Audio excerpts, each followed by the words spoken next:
Hi hello నమస్తే welcome to Srinivas me channel.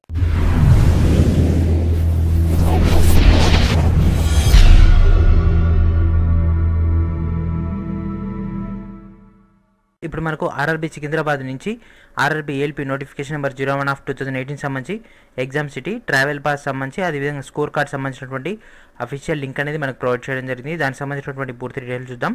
Let's get start. టాపిక్లోకి వెళ్ళిపోయే ముందు please subscribe my channel, please share everyone and please it like button encourage my channel. మన యొక్క సికింద్రాబాద్ వెబ్సైట్లోకి వెళ్ళగానే ఇక్కడ కనిపిస్తుంది కదా CN 01/2018 సంబంధించి దీని మీద క్లిక్ చేసినట్లయితే మన యొక్క నోటిఫికేషన్ నెంబర్ 01/2018 సంబంధించి ట్రావెల్ పాస్ అదేవిధంగా ఎగ్జామ్ సిటీ ఎగ్జామ్ టైం సంబంధించినటువంటి డీటెయిల్స్ తోటి మనకు సంబంధించినటువంటి డీటెయిల్స్ అనేవి రావడం జరుగుతుంది.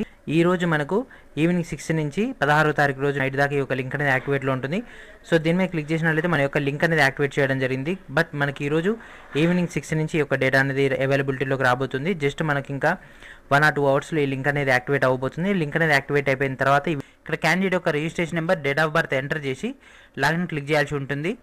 వీడియో కింద ఉన్నటువంటి డిస్క్రిప్షన్లో కానీ లేదా కమ్యూనిటీ ట్యాబ్లో ఈ యొక్క లింక్ సంబంధించి డీటెయిల్స్ ఏ విధంగా మీరు చెక్ చేసుకోవాలి డీటెయిల్స్ తోటి ప్రొవైడ్ చేస్తాను. ప్రజెంట్ ఇది ఒక అప్డేట్ అయితే మనకు రావడం జరిగింది. సో ఇది ఫ్రెండ్స్ ఈరోజు వీడియో. సో ఈరోజు అయితే మనకు exam city as well as travel pass సంబంధించినటువంటి డీటెయిల్స్ అయితే రిలీజ్ చేయడం జరిగింది. సో అండ్ ఈ ఇన్ఫర్మేషన్ మీ యొక్క ఫ్రెండ్స్ అండ్ ఫ్యామిలీ మెంబర్స్ అందరూ కూడా షేర్ చేయండి. ఎవరైతే ఏఎల్బీకు ప్రిపేర్ అవుతున్నారో వాళ్ళంతా కూడా. అండ్ ఫస్ట్ ఆఫ్ ఆల్ ఈరోజు మీరంతా కూడా విజన్ సర్టిఫికేట్ అనేది తీసుకోండి. విజన్ సర్టిఫికేట్లో మీకు 6/6 ఉన్నట్లయితే మీకు రేపు మనకి ఈ యొక్క ఆన్లైన్ ఎగ్జామ్ సంబంధించి ఒక మార్క్ టెస్ట్ అనేది లింక్ అనేది యాక్టివేట్ కాబోతుంది. ఆప్టిట్యూడ్ టెస్ట్ సంబంధించి ఆప్టిట్యూడ్ టెస్ట్ లింక్ అనేది యాక్టివేట్ అయిపోయిన తర్వాత నేను దీనికి సంబంధించి మొత్తం క్లియర్గా ఒక వీడియో అనేది చూపిస్తాను. ఈ యొక్క ఆప్టిట్యూడ్ టెస్ట్ అనేది ఏ విధంగా రాయాలి, ఏ విధంగా స్కోర్ అనేది ఇంక్రీజ్ చేసుకోవాలి, బ్యాటరీ సంబంధించి క్లియర్గా నెక్స్ట్ వీడియోలో ఉండడం జరుగుతుంది. సో ఇది ఫ్రెండ్స్ ఈరోజు వీడియో. మనకైతే ఒక లింక్ అనేది యాక్టివేట్ చేయడం జరిగింది. సో ఈవినింగ్ 6 తర్వాత దీని యొక్క డేటా అనేది రావడం జరుగుతుంది. ఇది ఫ్రెండ్స్ ఈరోజు వీడియో. నెక్స్ట్ వీడియో మరికొన్ని డేటాతో వెళ్దాం. అప్పుడు state my channel, please subscribe my channel, please share everyone and thank you for watching.